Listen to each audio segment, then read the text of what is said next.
Após vencer o Real Tomayapo pela Copa Sul-Americana, o Internacional retornou para o interior paulista, onde, nesta quarta-feira, treinou em Itu, na preparação para o retorno ao Rio Grande do Sul. No sábado, enfrenta o Delfim no estádio Alfredo Jaconi, e para esta partida deverá ter o retorno de alguns jogadores titulares. Entretanto, a quarta-feira foi muito movimentada no noticiário colorado, do ponto de vista de recuperação, porque o Beira-Rio voltou a ter luz e teve uma homenagem muito bonita no seu lado externo. O CT Parque Gigante concluiu a sua primeira fase de limpeza e 50 toneladas de entulho foram retiradas do local. E no mercado de transferências, muitas especulações. A bomba que caiu no vestiário colorado com a notícia de que Bustos decidiu que não fica no Internacional para a próxima temporada. E a proposta que chega da Inglaterra pelo zagueiro Vitão, que pode deixar o clube na metade desta temporada.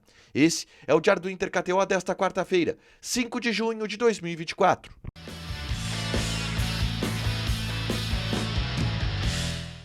Tudo bem, gente? Obrigado pela participação aqui. Não esquece de deixar teu like, te inscrever, de ativar as notificações. Bora falar do Internacional aqui na Dupla. Nesse vídeo, um resumo do que de mais importante aconteceu no noticiário colorado ao longo desta quarta-feira. Vamos começar falando sobre o treinamento no Otto Hotel, em Itu, na tarde desta quarta-feira, depois da delegação chegar em São Paulo, vinda da Bolívia, onde enfrentou o Real Tomayapo e venceu pelo placar de 2-0 na última rodada da Copa Sul-Americana. O Inter começa sua preparação e nesta quarta-feira, apenas os jogadores que não atuaram na Bolívia fizeram uma atividade um pouco mais forte, mas a tendência é que para o jogo de sábado contra o Delfim no estádio Alfredo Jaconi pela Copa Sul-Americana, o técnico Eduardo Cudê tem o retorno de alguns jogadores importantes. Vamos lá. Muitos deles foram preservados na partida desta última terça-feira, como por exemplo o zagueiro Vitão, como por exemplo o Wesley, atacante, e o meia Arangues, que sequer viajou para a Bolívia e ficou em Itu, trabalhando ainda num processo de controle de carga. A tendência é que, por ser um jogo decisivo, o Inter precisa vencer o Delfim para avançar na Copa Sul-Americana. Esses três jogadores eles voltam. Eu não consigo desenhar outro time que não um time com força máxima, tendo Fabrício, Bustos, Vitão, Fernando e René, Thiago Maia, Maurício, Arangues e Wesley, com Alan Patrick e Alário. Não consigo desenhar outro time que não seja esse para encarar o Delfim no sábado no estádio Alfredo Jaconi. Avançando na pauta, a quarta-feira foi muito importante para o noticiário colorado em vários aspectos. E um deles é o processo de reconstrução das estruturas coloradas que ainda estão inaptas, tanto que o Inter está treinando em Itu, no interior paulista. E nesta quarta-feira o Inter divulgou que foi concluída a primeira fase do processo de limpeza do CT Parque Gigante.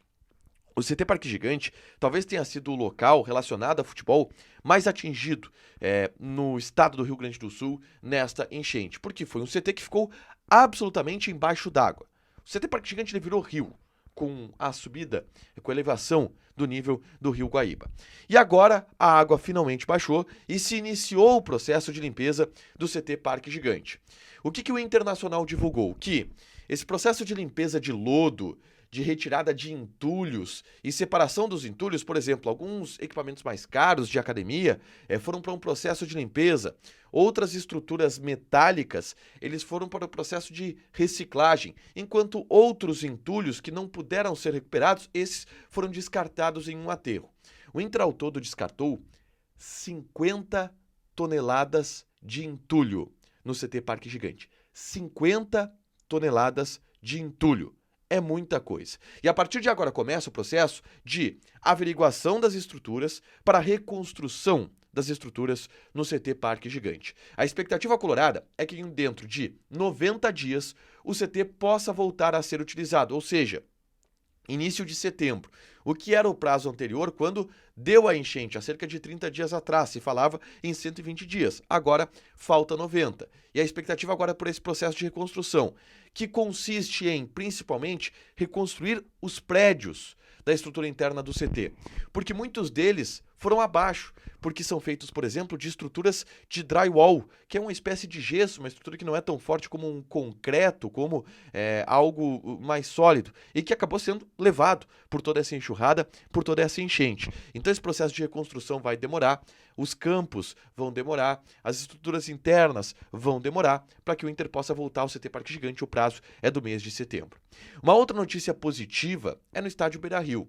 A gente vem acompanhando o processo de reconstrução do estádio Beira-Rio, o gramado sendo replantado, as estruturas internas sendo refeitas, e um dos processos que atrapalhava neste momento era o fato de não haver energia elétrica confiável no estádio Beira-Rio. E isto mudou. O Inter conseguiu restabelecer a energia elétrica no estádio Beira-Rio e fez uma homenagem nesta quarta-feira ao Rio Grande do Sul. As membranas externas do Beira-Rio, que sempre são acendidas na cor vermelho, mas em algumas ocasiões especiais são acendidas em outras cores, elas estavam nas cores da bandeira do Rio Grande do Sul. Um marco importante de que o Beira-Rio volta a ter luz. O Beira-Rio volta a ser um cartão postal da cidade, recuperado depois de mais de um mês apagado em função das enchentes. E agora volta com as luzes do Rio Grande do Sul, uma homenagem feita pelo Internacional nesta quarta-feira, tá?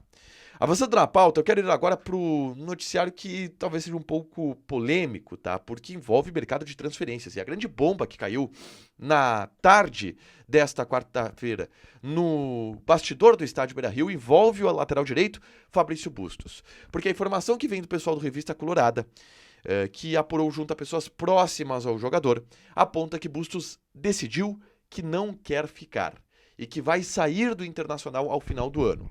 O objetivo do lateral seria uma transferência para o Villarreal no final dessa temporada. E essa postura do Bustos, que ainda não é confirmada pelo Internacional, o Inter diz que não sabe de nada, essa postura do Bustos, ela pode fazer com que o jogador saia na metade da temporada, através de uma venda.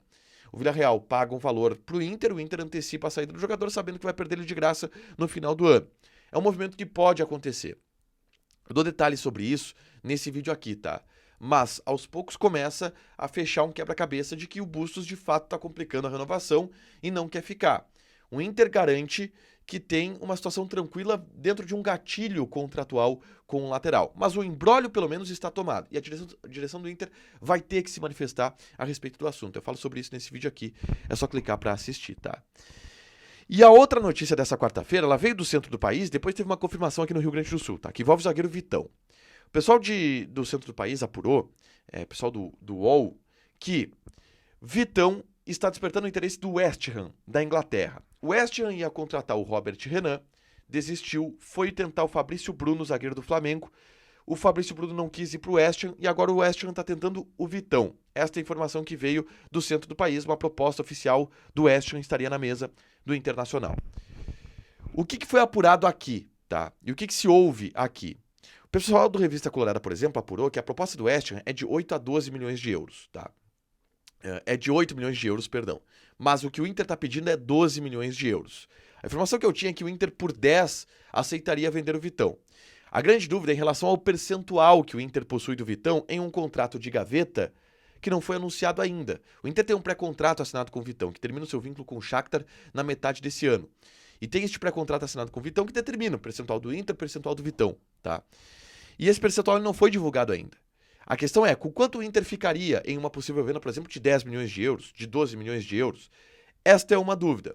O pessoal do Revista também apurou que 80% seria do Inter e 20% do Vitão. Eu não tenho essa confirmação, tá? Mas são os primeiros números que surgem em relação a isso. Mas o interesse do West Ham, ele é real. E a possibilidade de vender o Vitão, ela é real. E o Inter trabalhando com a possibilidade de vender o Vitão é real. Porque antes havia a proposta do Betis, havia a proposta do futebol espanhol, e o Inter assinando esse pré-contrato com o Vitão sabia que haveriam investidas na metade do ano. E cogita a possibilidade de vender o Vitão na metade do ano. E o West Ham entra nessa parada agora. Entra mais forte do que o Betis? Difícil saber, mas está entrando de maneira definitiva na ideia de levar o Vitão. Para fechar, gente, vamos falar aqui de KTO, tá? Joga do cupom A Dupla, 20% de bônus em cima do teu primeiro depósito lá na KTO.com, tá? Tu pode jogar, pode te divertir. Quem apostou na vitória do Inter contra o Real Tomayapo se deu bem. E existem vários odões KTO em quase todas as partidas, todos os dias tem odds, que são odds especiais que a KTO prepara. Nessa quarta-feira a gente teve, por exemplo, a vitória do Fortaleza pela Copa do Nordeste em cima do CRB por 2-0. Quem apostou no Leão se deu bem. Vai lá na KTO, se diverte, joga com o cupom A Dupla e ganha 20% de bônus no teu primeiro depósito. Deixa o teu like, te inscreve, ativa as notificações que vai ter mais conteúdo aqui no canal. Beijo!